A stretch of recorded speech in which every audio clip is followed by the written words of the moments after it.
What's going on, guys? Welcome back to the Monster Bass channel.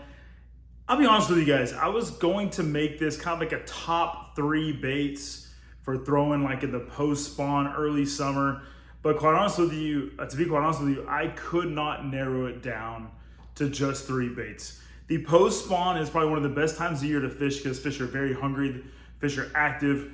They're kind of everywhere. They're eating a lot of stuff. So we're actually going to talk about the 3 water columns, top, middle, bottom.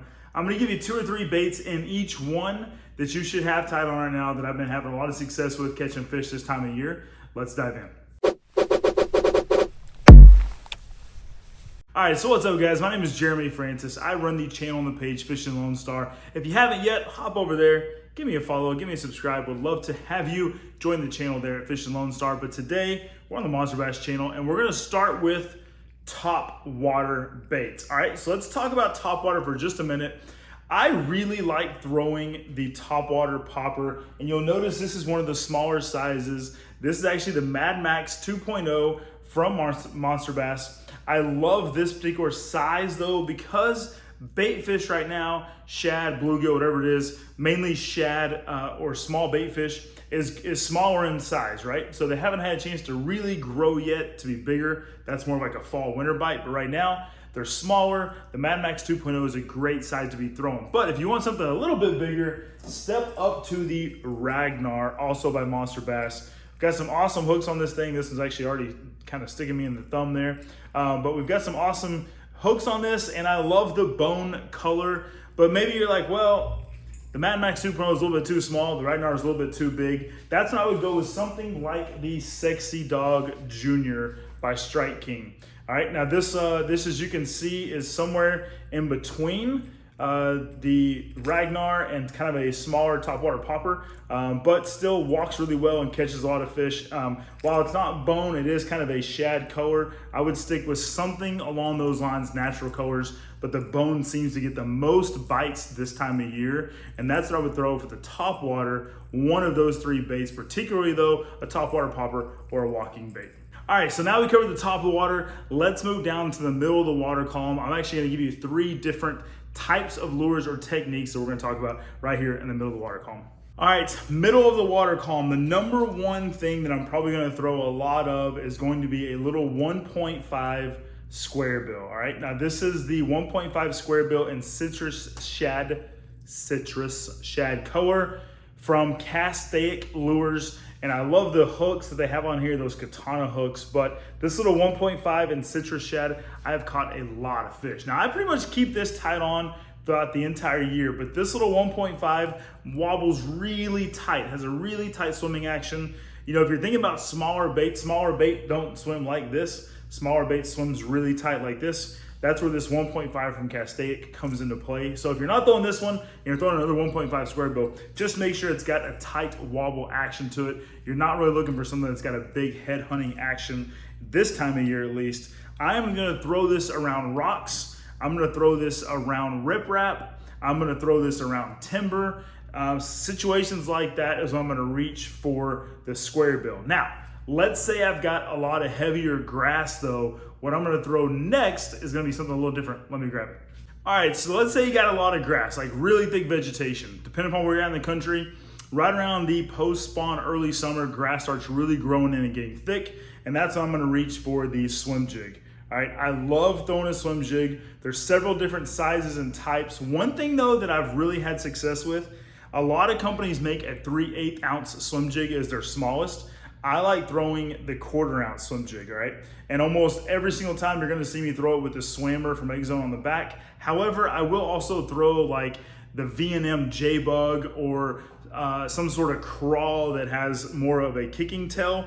This has more of a swimming tail, which is still great, but if I want even more action and a little bit stained water, I'm gonna go with more of a crawl trailer. But 1/4 ounce is gonna actually allow you to keep it up in the water column if you're fishing shallow in the grass. So a lot of you pond anglers, I wouldn't necessarily go with the 3/8 ounce, I would go with the 1/4 ounce. You're gonna find yourself getting stuck less, hung up less, and catching more fish up shallow on the 1/4 ounce swim jig. So, if I'm fishing timber and rock, I'm throwing the square bill. If I'm fishing heavy grass, I'm throwing the swim jig. If I'm fishing those somewhere in the middle, some timber, some vegetation, some rock, but not a lot of any of it, I'm gonna reach for something else. Let me grab it. So in that situation where I've got some grass, but not a ton, where I still got some water column left to swim something, I'm going to reach for the chatterbait. Right now, the chatterbait is a great option to be throwing. It's a good size presentation. I'm gonna throw this probably a little bit more in stained water, but I'm also looking for bigger fish. This is a bigger bait. This happens to be the gold-bladed Thunder Cricket, and I've got a Jerky J trailer there on the back from Castaic. It's got great action, but you just need something that mimics bluegill, bait fish, golden shiners, kind of what this one is here. Something that's around your shad, bluegill type of colors is gonna do really well this time of year with the chatterbait or the Thunder Cricket particularly. So I would look for something like that if you've got some sparse vegetation that you can get away with swimming something through. This is going to probably get you some more bites and some bigger bites, even than like a swim jig might. But a swim jig works better in thicker grass and heavier cover.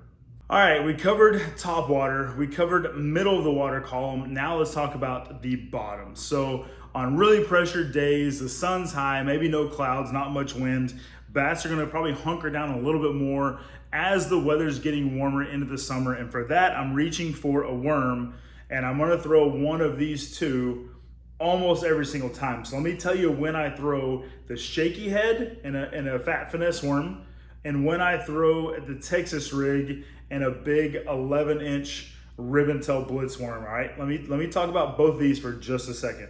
All right, so some of the lakes here, at least around Dallas, have more rock, and other lakes have more timber and grass. If I'm fishing a rocky lake, I'm gonna stick to main lake points, and I'm gonna throw the shaky head. All right, this is the MB Fat Finesse worm by Egg Zone. The beautiful thing about this is this is almost what it looks like in the water. When it hits bottom, this tail is going to float, it's gonna stand up, and it's got great action. I've caught a lot of great fish with this. This is pretty much what I have on, throw them all the time. Caught fish last week in Oklahoma, caught fish the weekend before that in Dallas. I'm throwing this all the time if I have hard bottom, all right? So if there's more timber though, and more grass, or maybe not as much rock, right? Shaky head for rock. If there's less rock, more timber, that's I'm reaching for the Texas rig. Let's talk about it for a moment.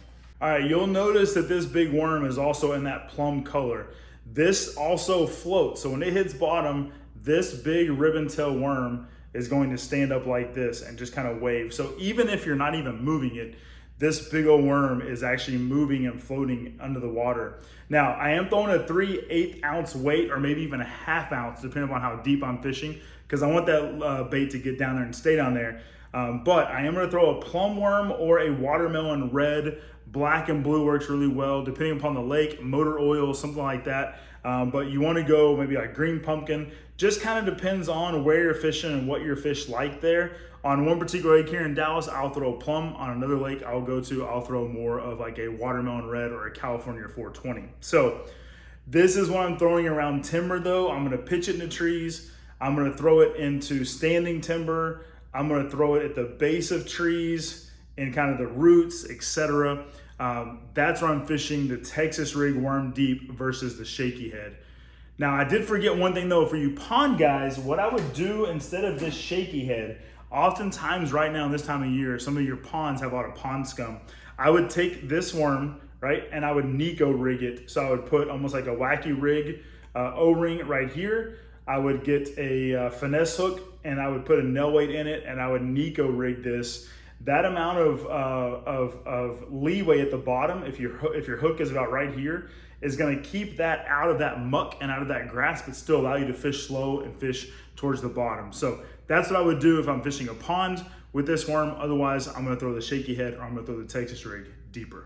All right, guys, as I mentioned, there was no way I could come on here with the straight face, only give you 3 baits to fish for the post spawn. So I know that was 7 or 8, but that's a good amount of baits and lures to cover the different water columns and depth of the water column to help you get out and catch fish right now in the post spawn. But I'll tell you, last weekend, I was on the water for a couple of days in Oklahoma. We also caught them on lipless cranks, caught them on swim baits, caught them on frogs, caught them on swim baits with an underspin. So I'm telling you right now, there's a lot of things you can throw. These are just some of the top ones I would recommend that are probably gonna have the most success for you. But I would love to hear what you're also using to catch them. Drop me a comment below. Let me know if I missed something. But hopefully this helps you not only understand what baits you should probably throw right now, but also when and where to throw them or which ones to choose and why.